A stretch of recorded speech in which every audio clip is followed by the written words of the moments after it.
Hello' everyone, আপোনালোকৰ বহুদিনৰ অপেক্ষাৰ অন্তত DEEৰ GLPUPৰ আবেদন কৰিছিল। তাৰে ছেকেণ্ড ফেজ ফিজিকেল ডকুমেণ্ট ভেৰিফিকেশ্যনৰ এইখন নটিচ প্ৰকাশ পাইছে। এইখন 25 জুনত দিনা প্ৰকাশ পাইছে আৰু আপোনালোকৰ ভেৰিফিকেশ্যন হ'বলৈ গৈ আছে 27 জুনৰ পৰা 8 জুলাইলৈকে। আৰু ইয়াতে প্ৰায় 1618জনমান কেণ্ডিডেটৰ নামবিলাক আছে।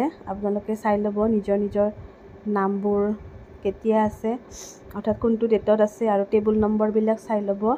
আৰু পাৰিলে চিৰিয়েল নম্বৰবিলাকো মনত ৰাখিব, কাৰণ আপোনালোকে যেতিয়া ফিজিকেল ভেৰিফিকেশ্যনত যাব তাত আপোনালোকক চিৰিয়েল নম্বৰটো সোধে, আৰু যদি আপুনি চিৰিয়েল নম্বৰ ক'ব পাৰে তেতিয়া তৎক্ষণাত আপোনাৰ যিবিলাক ডকুমেণ্ট তেওঁলোকৰ তাতে আছে তৎক্ষণাত উলিয়াই দিয়ে।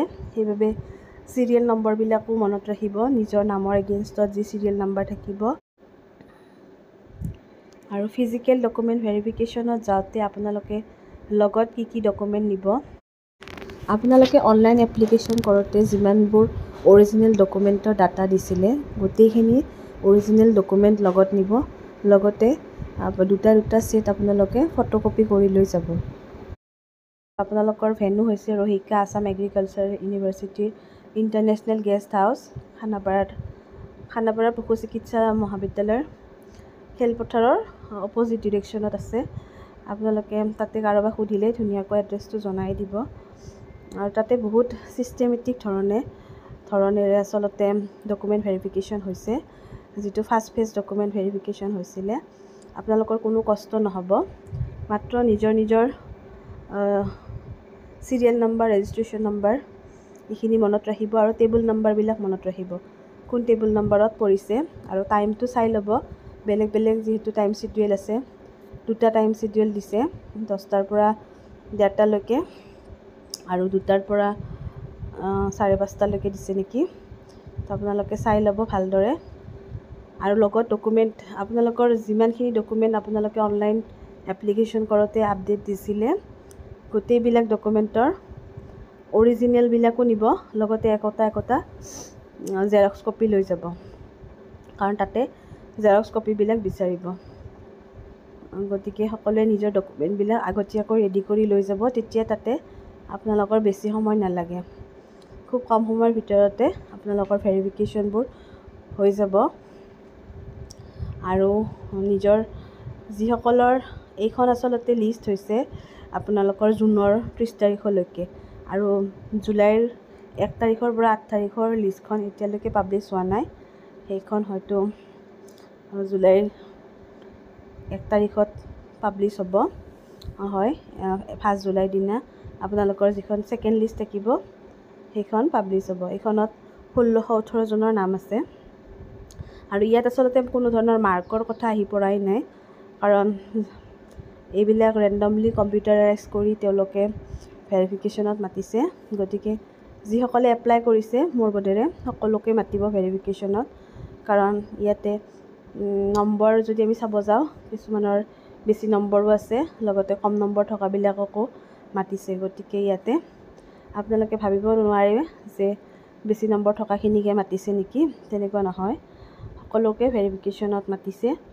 আৰু যিহেতু যিটো আমি কৰিলোঁ প্ৰিভিয়াছলি ফাৰ্ষ্ট ফিজিকেল ভেৰিফিকেশ্যন কৰা গৈছিল, তাতেও তেনেকুৱাই আছিল, ৰেণ্ডমলি মাতিছে, কাৰণ কম নম্বৰৰ পৰা বেছি নম্বৰ গোটেইখিনিয়ে সানমিহলি হৈ আছিল। গতিকে ছেকেণ্ড ফেজতো ঠিক তেনেকুৱাই হ'ব।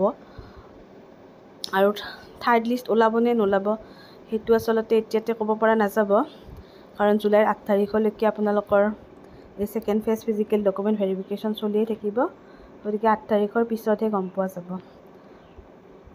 আৰু 18 মহীয়া যি DLED NISৰ পৰা DLED কৰাসকল আছে তেওঁলোকৰ কাৰণে স্পেচিয়েলি এটা নোট দিছে, তেওঁলোকে ভালদৰে পঢ়ি চাব। তেওঁলোকৰ নিজৰ প্ৰুফবিলাক লৈ যাব দিছে, যিবিলাক যদিহে তেওঁলোক ইন ছাৰ্ভিচ টিচাৰ হয় আগৰ তেওঁলোকৰ ডকুমেণ্টবিলাক লৈ যাব দিছে।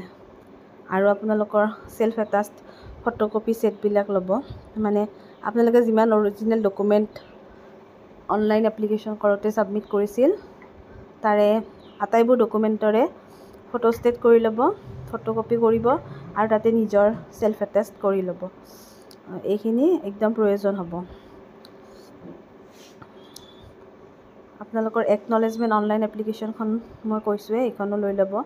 যিখন অনলাইন আবেদন কৰাৰ সময়ত আপোনালোকক এখন একনলেজমেণ্ট ফৰ্ম এখন দিয়ে, সেইখন নিশ্চয় ভালদৰে ৰাখিছে আপোনালোকে।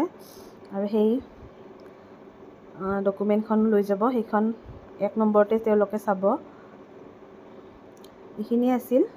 আৰু আপোনালোকৰ নামবিলাক ভালদৰে চাই ল'ব, কোনো যাতে বাদ পৰি নাযায়, কাৰণ একবাৰ ফিজিকেল ভেৰিফিকেশ্যনত যদি ৰৈ যায়, তেওঁলোকক আকৌ পিছলৈকে মাতিব নে নাই, সেইখিনি অকণমান তেনেকুৱা হয়। মাতে মানে এই চলি থকা দিনৰ হয়তো লাষ্টৰ ফালে যিসকল ৰৈ যাব তেওঁলোকক মাতিব। তথাপি সময়ৰ কাম সময়ত কৰা ভাল, নহয় জানো? গতিকে আপোনালোকে নামবোৰ ভালদৰে চাব, চাই আপোনালোকৰ যিমান তাৰিখত পৰিছে নিৰ্ধাৰিত সময়তকৈ অকণমান আগতে গৈ পালে ভাল, যিহেতু তাতে শাৰী পাতিব লাগিব। গতিকে আপোনালোকলৈ শুভেচ্ছা থাকিল। আৰু পৰৱৰ্তী সময়ত যদি আকৌ ন'টিছ আহে তেতিয়াহ'লে নিশ্চয় আপোনালোকক জনাম। ধন্যবাদ।